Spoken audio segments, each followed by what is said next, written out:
Hello everyone and welcome to the Trade Ideas Live Trading Room Recap for Thursday, September the 21st, the end of summer.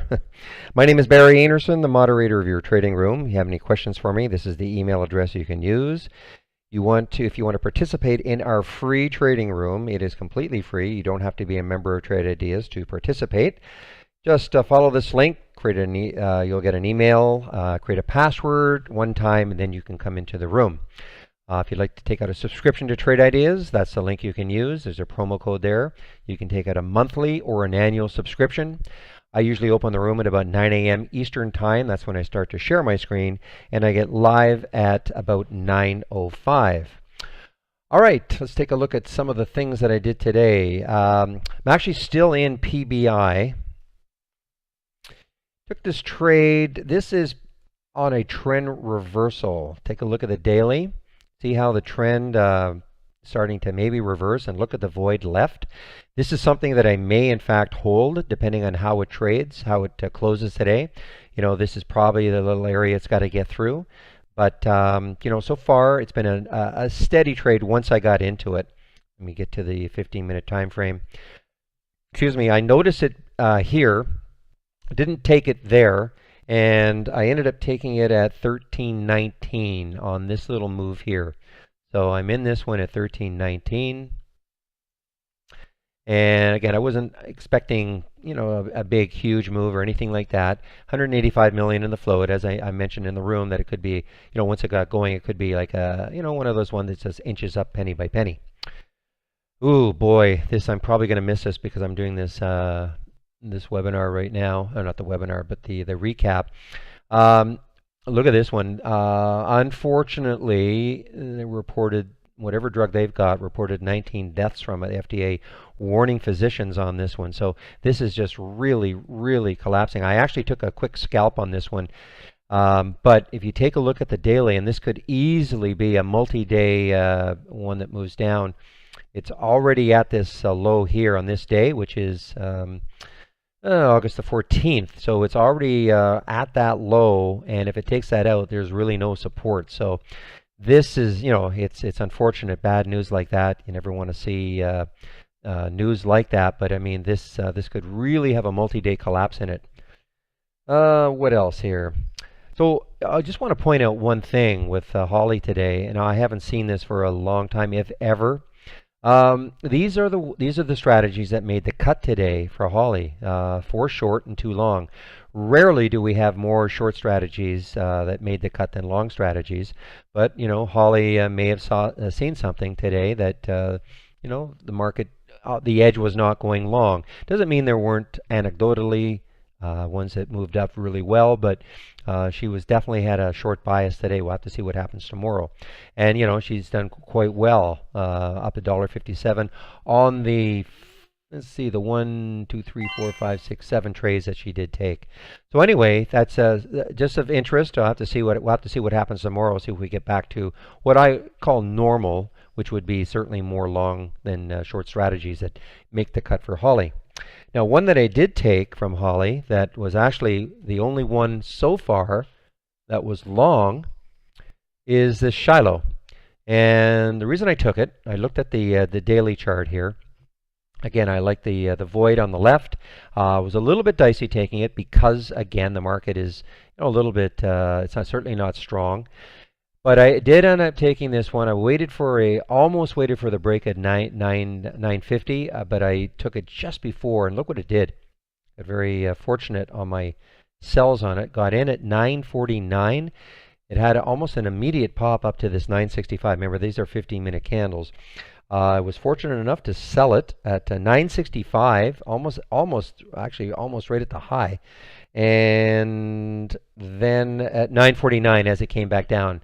So I was flat. Now it's trying to rebound a little bit, but it was a very good, quick trade for me. The only alert today from Holly that on the long side. Now, one that didn't work out for me was RADA. This was one that we watched all day yesterday. Had a lot of action on it. Again, if you take a look at the daily, you have to back this out a little bit. You'll see that it has, well, I think it has some room. It is choppy. Can't really tell from this. Here we go. So it does have some room. Can't wait to get a weekly chart from Trade Ideas. There's the price right now. So if you look left, it had some room.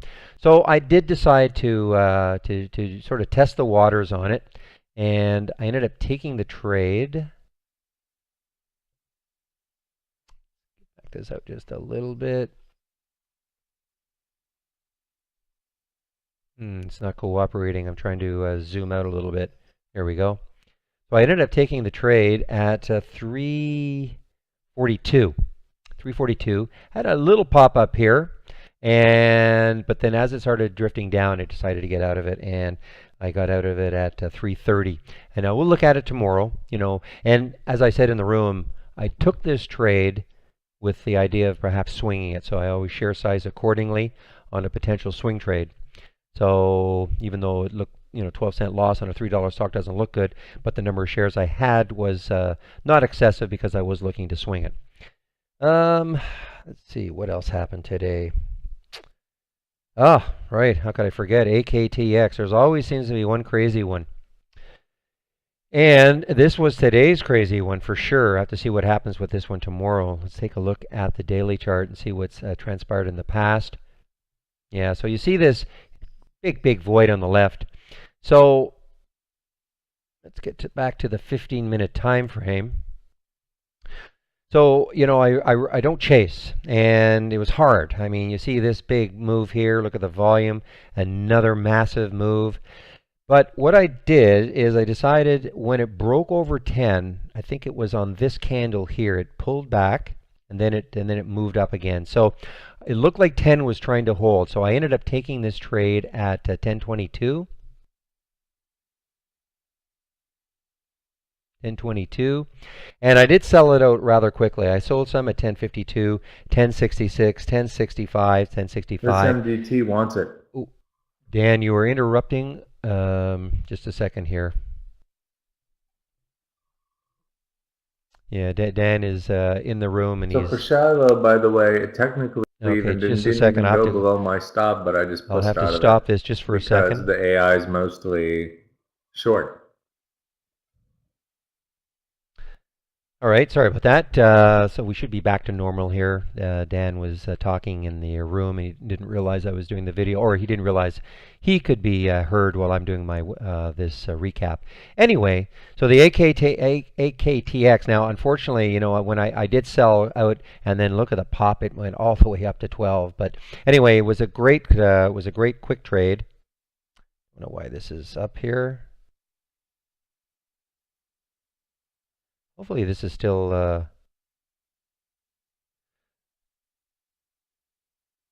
yeah, there it is. I'm sorry for that. I wasn't sure if it had resumed or not. Okay, so that is really it. I did have another little quick trade in 8. Oh, I know what I wanted to take a look at. It was the steel case. Steel case is one that I'm not in anymore, but this is something that I'm definitely, especially when we're not in earnings season, so we don't have a lot of stocks that are very volatile during the day when we're right in the middle of earnings season. Of course, we have so many stocks to choose from. So if you're probably, some of you will be aware that what I'm doing is have what I call a daily or an evening scan. So this one showed up, and basically, my evening scan looks for stocks that are up or down at least 4%, and with a certain amount of volume and relative volume and all. So this is what showed up. This showed up yesterday, and what I do then is I take those symbols and I monitor them the next day. And a lot of times this is the sort of movement that we do see.